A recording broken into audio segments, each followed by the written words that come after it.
It was a calm morning, too calm, too perfect. The sunlight slipped gently through the kitchen curtains, painting everything gold. The smell of pancakes filled the air, and the faint sound of birds came from outside. Mom was already dressed for work, standing by the stove, humming softly as she cooked. My little sister Chloe and I were ready for school, sitting at the table, waiting for breakfast. Chloe grinned and said that I didn't want eggs again.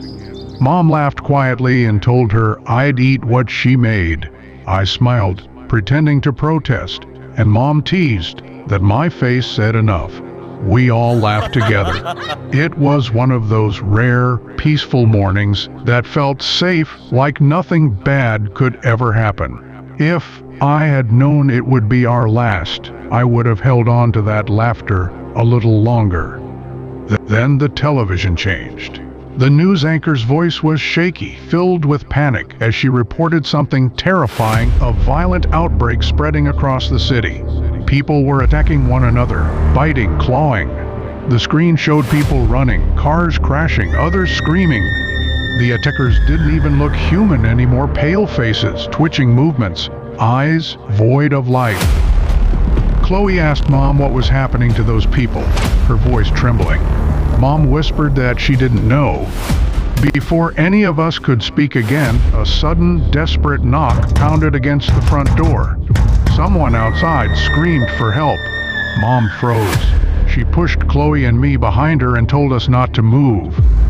She slowly walked to the window and peeked outside. A man stood there covered in shaking uncontrollably. He begged her to open the door.